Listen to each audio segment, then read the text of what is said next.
Hello दोस्तों, आप सभी का हमारे इलेक्ट्रीशियन चैनल में स्वागत है। मैं आज लाऊं यूपीपीसीएल TG2 क्वेश्चन आंसर। दोस्तों आप सभी को 15 अगस्त की हार्दिक शुभकामनाएं। आप सभी को 15 अगस्त की हार्दिक शुभकामनाएं। दोस्तों आपका यह क्वेश्चन अल्टरनेटर से है। आप हमारे चैनल को शेयर करिए, सब्सक्राइब करिए, लाइक भी कर दीजिए। दोस्तों एग्जाम में पूछे जाने वाले क्वेश्चन मैं ऐसे लाता रहूँगा। दोस्तों आपका क्वेश्चन अल्टरनेटर से है। यहाँ पर आप ध्यान दीजिए दोस्तों, अल्टरनेटर की कार्यप्रणाली, working of an alternator. Introduction देखिए दोस्तों, यहाँ पर परिचय। जब रोटर स्टेटर के बीच घूर्णन गति करता है तो रोटर द्वारा स्थापित चुंबकीय क्षेत्र की बल रेखाएं स्टेटर के चालकों द्वारा छेदित होती है। फलतः स्टेटर वाइंडिंग्स में विद्युत वाहक बल पैदा हो जाता है।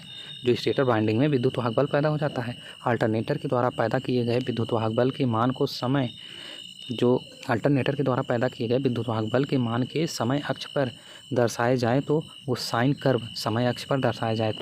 साइन कर्व आकृति का होता है। अतः जो चित्र है, चित्र में एकल लूप वाले सरल अल्टरनेटर की 0 डिग्री तथा 90 डिग्री स्थितियों में उत्पन्न विद्युत वाहक बल के समय अक्ष के सापेक्ष परिणाम तथा दिशाएं दर्शाई गई हैं। समय अक्ष के ऊपर के भाग में विद्युत वाहक बल के धनात्मक तथा उसके नीचे के भाग में विद्युत वाहक बल के ऋणात्मक मान दर्शाए जाते हैं। दोस्तों ऋणात्मक मान दर्शाए जाते हैं। आप आगे देखिए दोस्तों, फिगर अल्टरनेटर की जो कार्यप्रणाली के जो है दोस्तों फिगर है। यहाँ पर देखिए दोस्तों, ये रहा फिगर। यहाँ पर देखिए दोस्तों, आप ध्यान दीजिए, ये रहा फिगर। ये अल्टरनेटर के कार्य सिद्धांत पर कार्य कर रहा है दोस्तों। यहाँ पर देखिए दोस्तों, ये ऐड 0 पोजीशन दिखा रहा है, ऐड 90 अंश पोजीशन दिखा रहा है। दोस्तों आप इसे देख सकते हैं। यहाँ पर जो तीर दर्शाया गया है धनात्मक दिशाओं में दर्शाया गया, और ये नीचे की ओर दर्शाया गया है जो दोस्तों ऋणात्मक है। ये दोस्तों देखिए समतल है, ऐड 0 अंश पोजीशन बता रहा है। और यहाँ पर देखिए दोस्तों, यही पोजीशन बता रहा है कि ऐड 90 अंश पोजीशन है। यहाँ पर 90 अंश पोजीशन बता रहा है दोस्तों। इसी कार्य सिद्धांत पर अल्टरनेटर कार्य करता है दोस्तों। किसी लूप चालक में विद्युत वाहक बल की गणना निम्न सूत्र द्वारा की जाती है।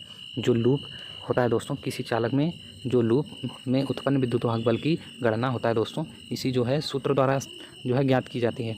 दोस्तों आप यहाँ पर ध्यान दीजिए, उस सूत्र E=B×L×V sin थीटा, यही आपका सूत्र है दोस्तों। आपका आगे क्वेश्चन है दोस्तों, अभी आगे मैं बताने वाला हूँ, क्वेश्चन इसी पे लगने वाले हैं। यहाँ पर ध्यान दीजिए, E= प्रेरित विद्युत वाहक बल।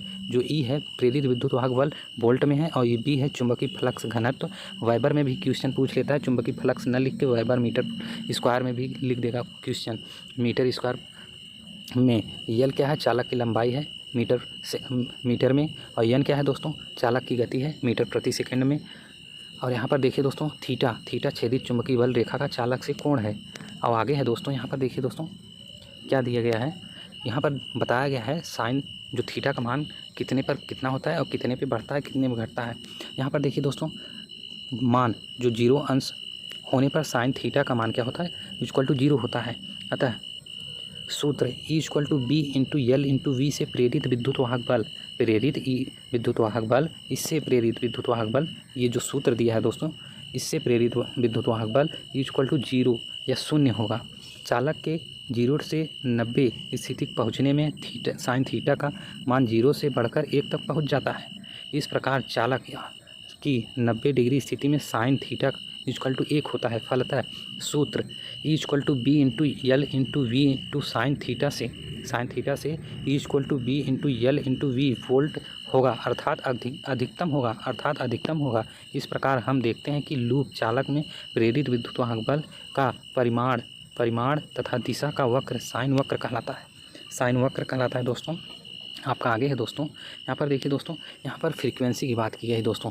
ये यहाँ पर देखिए प्रेरित विद्युत वाहक बल की फ्रीक्वेंसी ऑफ इंड्यूस्ड EMF। जो EMF है दोस्तों, इलेक्ट्रोमोटिव फोर्स बोलते हैं, जिसे दोस्तों विद्युत वाहक बल कहते हैं। किसी अल्टरनेटर में प्रेरित होने वाले विद्युत वाहक बल की फ्रीक्वेंसी फील्ड पोल की संख्या तथा रोटर की घूर्णन गति के अनुक्रमानुपाती होती है। अर्थात यहाँ पर देखिए दोस्तों, इसी फिगर पे आपका क्वेश्चन लगने वाला है। F=P×N/120। यहाँ पर देखिए दोस्तों, यहाँ F क्या है, विद्युत वाहक बल की फ्रीक्वेंसी है हर्ट्ज में, और P क्या है, पोल की संख्या है, N रोटर की घूर्णन गति RPM में है दोस्तों। आपका अगला क्वेश्चन है दोस्तों, यहाँ पर देखिए दोस्तों क्या दिया गया है।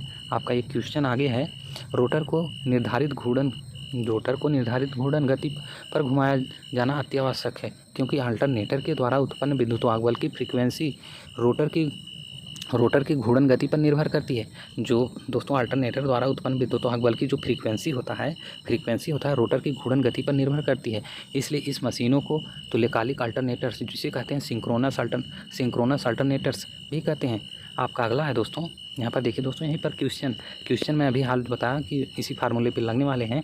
आपका फार्मूला यहाँ पर दिया गया है दोस्तों, F=P/N/120 से। यहाँ पर क्वेश्चन पढ़िए दोस्तों। पहले क्वेश्चन क्या है, एक एसी जनित्र की फ्रीक्वेंसी 50 हर्ट्ज। एसी जनित्र जो है दोस्तों, ये जनित्र का पूछा है। एसी जनित्र की फ्रीक्वेंसी जो अल्टरनेटर है, अल्टरनेटर को जनित्र भी कहते हैं दोस्तों। जनित्र की फ्रीक्वेंसी 50 हर्ट्ज है। जब वह 600 आरपीएम पर घूम रहा है तो उसके पोल की संख्या ज्ञात कीजिए। यहाँ पर पी का मान पूछ रहा है, पोल की संख्या। यहाँ पर आपको पता है फ्रीक्वेंसी का मान 50 हर्ट्ज है, घूर्णन गति है 600 आरपीएम और सूत्र यहाँ पर दिया गया है दोस्तों, आप देख सकते हैं। और पोल की संख्या निकालना है तो P=F×120/N। फ्रीक्वेंसी का मान 50 है, 120 और 600 जो है आरपीएम एन का मान है दोस्तों, एन का मान है। अब इसको सॉल्व करेंगे तो 10 पोल की संख्या आएंगी, 10 पोल की संख्या आएंगी। आपका यह आंसर है दोस्तों। आपका अगला क्वेश्चन है, यहाँ पर देखिए दोस्तों, एक 8 पोल्स वाला अल्टरनेटर 600 आरपीएम की घूर्णन गति पर कार्यरत है। फ्रीक्वेंसी की गणना कीजिए। यहाँ पर देखिए दोस्तों, फ्रीक्वेंसी की पूछ रहा है। अल्टरनेटर द्वारा 50 हर्ट्ज फ्रीक्वेंसी पैदा करने के लिए आवश्यक घूर्णन गति की भी गणना कीजिए। यहाँ पर घूर्णन गति और फ्रीक्वेंसी जो 50 हर्ट्ज की है, इसकी दोनों की गणना करना है। पहले तो आप ये निकालिए फ्रीक्वेंसी, पोल की संख्या कितना दिया है, 8 दिया है, पोल की संख्या 8 दिया है। और यहाँ पर देखिए घूर्णन की गति क्या है दोस्तों, 600 आरपीएम और सूत्र F=P/N/120 से। यहाँ पर F= देखिए दोस्तों, जो फ्रीक्वेंसी है 8 है, पोल की संख्या और 600 आरपीएम 120। इसे सॉल्व करेंगे दोस्तों 40 हर्ट्ज आएगा।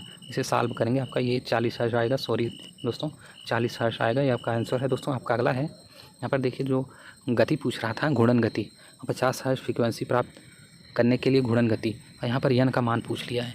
N=F×120/P। यहाँ पर F का मान रख दिया 50 और 120 और पोल की संख्या 8, ये 750 आरपीएम आ गया दोस्तों। सॉल्व करने के बाद आपका यही आंसर है। और अल्टरनेटर का वर्गीकरण करना है दोस्तों। यहाँ पर देखिए दोस्तों, अल्टरनेटर का वर्गीकरण निम्न प्रकार किया जाता है। यहाँ पर आपका पहला देखिए, प्राइम मूवर के आधार पर अल्टरनेटर कितने होते हैं, आपका आगे है दोस्तों। यहाँ पर देखिए आपका प्राइम मूवर के आधार पर ये 3 होते हैं, वाटर टरबाइन अल्टरनेटर और दूसरा है स्टीम टरबाइन अल्टरनेटर, तीसरा है ऑयल इंजन अल्टरनेटर। ये 3 प्रकार के होते हैं। आपका दूसरा देखिए दोस्तों, घूमने वाले भाग के आधार पर पहला क्या है दोस्तों, ये घूमने वाले भाग के आधार पर ये 2 प्रकार की होती हैं। आपका पहला है रोटेटिंग आर्मेचर अल्टरनेटर और दूसरा है रोटेटिंग फील्ड अल्टरनेटर। और आप यहाँ पर ध्यान दीजिए दोस्तों, ये तीसरा क्या है दोस्तों, फेज की संख्या के आधार पर। ये अल्टरनेटर फेज की संख्या के आधार पर भी होते हैं। यहाँ पर देखिए दोस्तों, सिंगल फेज अल्टरनेटर, बहुफेज अल्टरनेटर। बहुफेज का मतलब होता है 3 फेज, कोष्टक में दिए हैं दोस्तों, ये 3 फेज होता है बहुफेज। आपका अगला है दोस्तों चौथा देखिए, उत्तेजना विधि के आधार पर। उत्तेजना मतलब दोस्तों, उत्तेजना विधि के आधार पर क्या है दोस्तों, ये 2 प्रकार की होती हैं। पहला क्या है, स्व उत्तेजित अल्टरनेटर, जो स्वयं से उत्तेजित होता है, और ये पृथक उत्तेजित अल्टरनेटर, पृथक अलग अलग प्रकार से ये उत्तेजित होता है दोस्तों। और ये पाँचवा है पोल की संरचना के आधार पर। ये 2 प्रकार की होती हैं। मैंने पिछले वीडियो में बताया हूँ दोस्तों, एक पहला है सेलियन पोल और दूसरा सिलेंड्रिकल पोल। दोस्तों उस वीडियो में आप जाकर आप डिटेल में पढ़ सकते हैं दोस्तों। यहाँ पर वही दिया है, पोल की संरचना के आधार पर। पहला है सेलियन पोल अल्टरनेटर और दूसरा स्मूथ सिलेंड्रिकल पोल अल्टरनेटर। दोस्तों आप हमारे चैनल को शेयर करिए, सब्सक्राइब करिए, लाइक भी कर दीजिए दोस्तों। मैं ऐसे क्वेश्चन एग्जाम में पूछे जाने वाले लाता हूँ। धन्यवाद।